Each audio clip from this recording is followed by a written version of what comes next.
Hello everyone and welcome to episode 52 of this Let's Play series of Star Trek Online. My name is Winters and you are very welcome. When we left off the last time we had just finished the mission Boldly They Rode, and that actually got us up to level 50. So there's only 10 more levels left and we will be max level. Now what we're going to do is we're going to head back to Earth's space dock. So I'm going to open up the map here and plot a course. And we are going to get our promotion, and we are going to spend the last of our skill points. Now the reason why I'm not transwarping there is because I want to demonstrate a new skill that unlocks at level 50, and you can either activate it by clicking on this button here, if you look over the right hand side that I'm mousing over right now, or you can click on this button here at the top of the throttle, and that will basically activate the quantum slipstream drive. And if I click it here, you'll see what happens. It opens up a slipstream and basically we go into high warp or slipstream, and we're at warp 20 is the speed that we're going at. So that ability unlocks at level 50 for every character, and it lasts for 30 seconds. Now there are a couple of ships in game where it actually increases the duration of it to a minute. So for example, the Odyssey bundle, any of the Odyssey ships, any of the 1000 day veteran reward ships, I think the Vestas do it as well. So yeah, there are a couple of ships, and it increases the duration of the slipstream. And actually, it might be the Vestas that reduces the cooldown time. You see it has a 2-minute cooldown time. You can get warp cores that can reduce that down to a minute as well. But yeah, it's a pretty good ability. Can be very helpful when trying to get around the galaxy, going from one place to another. So yeah, I wanted to demonstrate that so that everyone could see it. So anyway, yeah, we're heading back to Earth space dock now. If we look up at the minimap here, we can see we're just coming to the edge of the Alpha Quadrant, and we're going to go into the Beta Quadrant, and we should come out pretty close to the Sol system. Yeah, so that's what we're going to do. Basically just kill on time here now until we hit the border. And there it is, 5 light years away. Whoops, wrong button. Warp to Beta Quadrant.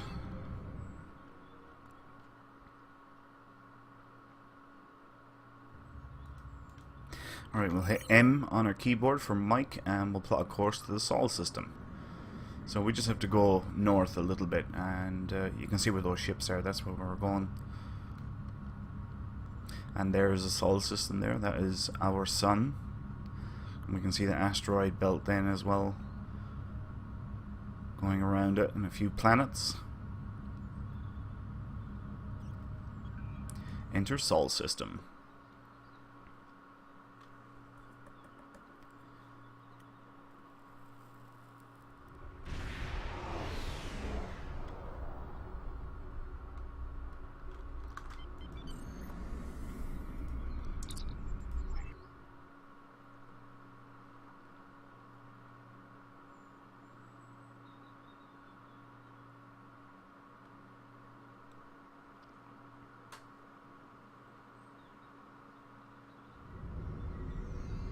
And we are back at Earth space dock.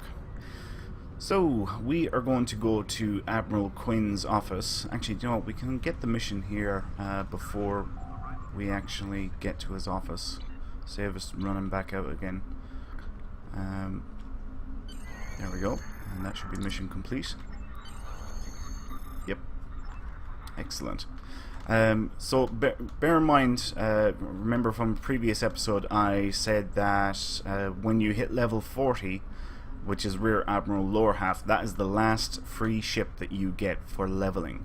So we do not get another ship, at least in the game's current state. There is no more free ships. So the next thing that I'm going to do is I'm going to I'll go to the bank actually, and then I'll empty out my inventory. There's a bank over here as well. What is this? Duty officers. We got those as a mission reward item, so we can pick those guys up. Let's have a look at some gear. Right, bridge officers. Right, we have good armor there. Alyssa, there we go, Alyssa. You can take that armor, and you can take you can take that shield. I think actually I'll give Winters that shield.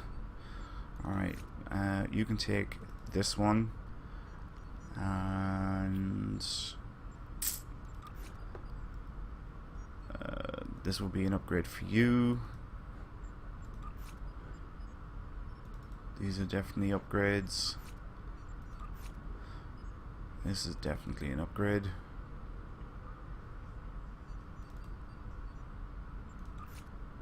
Okay, so I think all the rest I can get rid of. Oh, actually, do you know what, Winters? I'm going to switch your weapon out as well, actually. Let's have a look at weapons. Yeah, there. New weapon for you. And Alyssa, you've got that one, which is levelless. You've got that one, which is okay, so we'll swap yours out.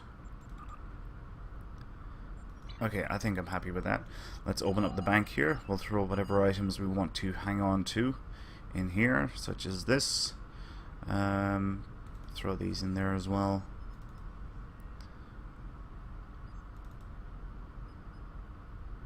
Now, do I want to equip the Jemadar set?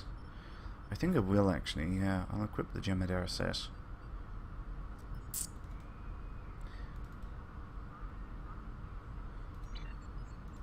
Onto my ship. So there's a really good shield for us, and there's a good engine for us as well, and that will keep us going for quite a while. So yeah. Now let's go and sell this junk.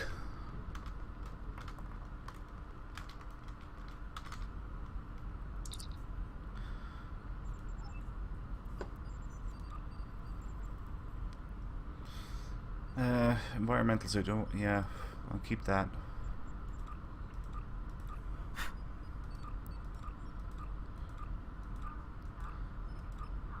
And these two.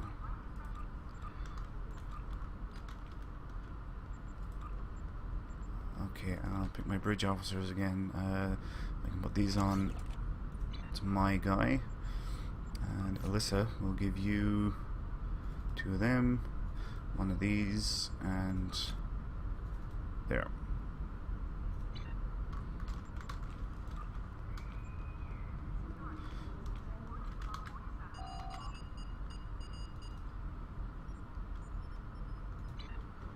Okay. Now, the next thing I am going to do is I am going to open up my character sheet, and I'm going to spend the last of my skills. So when you hit level 50, that is the cap for skills. You won't earn any more skill points after level 50. So, straight away, I know I definitely want this improved warp core potential. It is a +2 to all subsystem power. So I'm going to purchase that one. And to be honest with you, that is probably the height of all the Admiral skill points that I'm going to get. This one, for example, it's okay, but it works better with lower subsystem powers. This one decreases the cooldown time for bridge officer abilities. This one reduces the cooldown time for science bridge officer abilities. Sorry, this one was engineering abilities. Shield mastery, I don't think that's... it's not really that great. Coordination protocols, I don't have any pets, so that's completely useless for me. And tactical readiness, this one reduces the cooldown time of tactical bridge officer abilities. So I'm better off to put an extra point in here in advanced hull penetration, and put another one in advanced shield weakening. And looks like we've got 7 left to play around with, so I'm going to put a point in here on long-range targeting sensors. Now this reduces the penalty that weapons get from firing over distance. So starting at 2 kilometers and going out to 10 kilometers, at 10 kilometers your weapons have a 50% drop in damage output, and this reduces that penalty. So I'm going to put some points in here. I'm going to click on the improved one as well, and I'm also going to go for the advanced one, and that will reduce the penalty by quite a substantial amount. The next thing I'm going to do is I'm going to put a point into drain expertise. Now the reason why I'm doing this is because I know one of the items that I'm going to put onto my ship eventually is going to be an item called a plasmonic leech. They're very expensive, but I know it is something that I am definitely going to get for this particular character. And the plasmonic leech is, I won't say it's a must-have, but it makes a huge difference to a build, and I'll get into that probably in a much later episode when we are talking about more advanced game mechanics. So I'm going to put a second point into improved drain expertise as well. Again, that has just the same effect as the drain expertise one. It just increases it by a little bit. Right, so I have 2 points left, and I think I'm going to put them into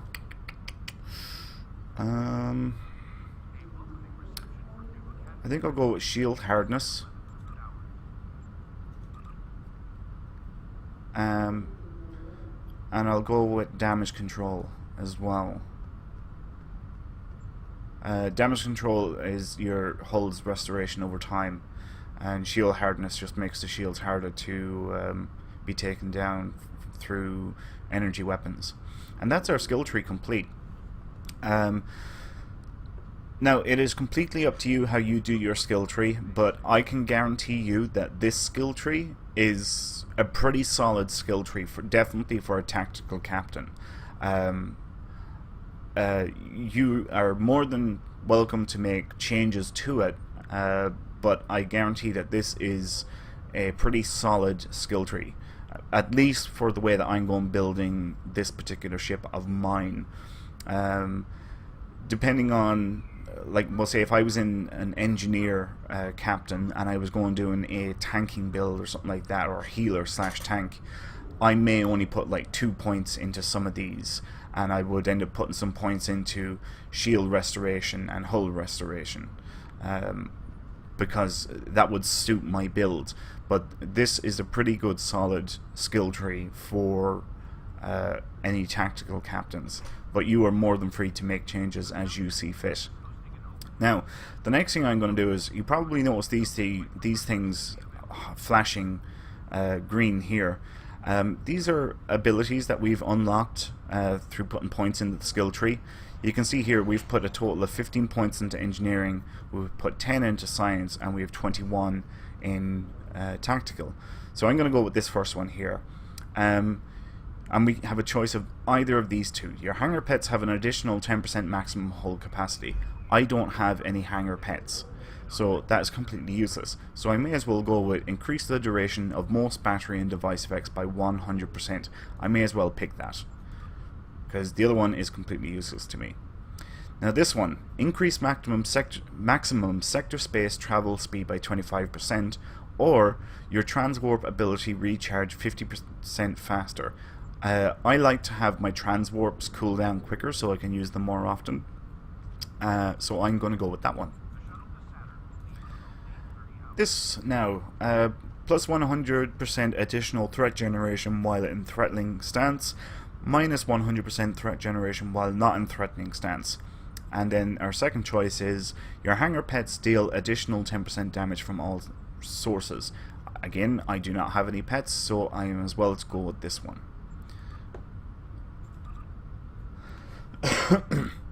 Excuse me.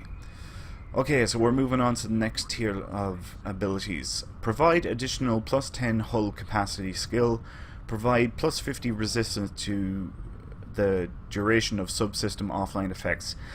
I have not run into anything yet that really knocks my systems, any of my subsystems, offline. So I think I'm going to go with extra hull capacity. I think it's better to have it and not need it than need it and not have it. Our next one is provide an additional +10 shield capacity skill, or increase the stealth values of your cloaking device and other similar abilities by 100. We do not have a cloaking device. We're Federation. There's very few Federation ships that can cloak, so I'm as well to go with the +10 shield capacity skill. Next one is increase your critical chance by 1% for torpedo and mine weapons, or increase your critical severity by 5% for torpedo and mine weapons. This is much of a muchness. Eventually I will be getting rid of my torpedoes, but I'm going to go with the crit severity. I can jack up my crit chance later, so that's the one I'm going to go for there. Okay, this one, increase your engine subsystem power by 2, or increase your shield subsystem power by 2. I think I'm going to go with engines, and the reason being is that will help me travel a little bit faster. Like, the more power you have in engines, the faster you will travel in combat. Now, that's what I should actually point out there, that only applies to combat. So yeah, there's no difference. If you feel that you'd rather have more shield regeneration by having more power in shields, you're free to go with the shield subsystem power. Our next one is increase your critical chance by 1% for energy weapons, increase your critical severity by 5% for energy weapons. I'm gonna go with the 5% for energy weapons crit severity. Our last one then is grant an additional 2% accuracy, grant an additional 2% defense. I'm going to go with the accuracy. I prefer to actually land hits on my target more than anything else. And that is the space side of things completely done. We've got our skill tree done, and we got these extra abilities picked now as well. So I'm going to go on to ground. Now I have 2 points left, so I'm going to put a point here in improved endurance training, which is basically health capacity. And the last one that I'm going to do is for my shields. So I'm going to increase my shields, and there's our 2 points. And again, you can see down here these things are flashing green, so I'm going to pick some of these abilities. This one unlocks the ability to train lunge, or this one for sweeping strike. I'm going to go with lunge. I like lunge. That's basically when you run at the target and you jump up and you kick them with both feet and, yeah, kung fu their ass. Improve the range damage bonus gained while using the aim mode. I do not use the aim mode. Improve the dodge bonus gained while using the crouch mode. I do use crouch, so that's the one that I'm going to go with. This one, unlock R&D recipe for target optics 3. That's very good. Suppressing fire, that's very good. Unlocks the R&D recipe for that as well. I think I'll go with target optics though. It's much of a muchness. It doesn't really matter all that much. Attacking with melee grants you plus 20 run speed for 5 seconds. That in my mind is pretty much useless. Attacking with melee inflicts a debuff of minus 20 damage resistance rating on any foe hit by your melee attack. That's not bad. If you do a melee attack on an enemy, they get a minus 20 damage resistance rating, so that's actually not bad at all. Our next one is an R&D recipe for Firearm Mark III or Stun Grenade 3. Stun grenades, in my mind, they're pretty crap, so I would rather go with Firearm Mark III. Next we have, by default, any damaging attack made from beyond a target's forward 120 degree arc will be considered a flank and deal additional damage. By default, any damaging attack made from beyond a target's forward 120 degree arc will be considered a flank and deal additional damage by inflicting a minus 35 damage resistance rating penalty. That one sounds a little bit better to me, so that's the one I'm going to go with. Our second last one is R&D recipe for Overwatch 3 or Stealth Module 3. I'm going to go with Overwatch. I don't see myself using a stealth module. And the last one, increase the skill. This skill increases the base damage of your energy and melee weapons. So it's a plus 10 weapons proficiency and weapon criticals, or we can go with a plus 10 endurance training, combat armor, and personal shields. I'm a tactical captain. I'm more about putting damage out there, so I'm going to go with this offensive mastery. There we go. So that's our skills 100% done. Yeah, and I think that's probably a good place to leave it for this episode. So yeah, if you have any questions on the skill tree, or yeah, anything to do with skill tree or abilities or anything like that, you know, feel free to hit me up, and I'll do my best to get back to you and answer any questions that you may have. So I hope that you enjoyed this episode. If you did, please leave a like, comment, and subscribe to the channel. My name is Winters, and I will see you next time.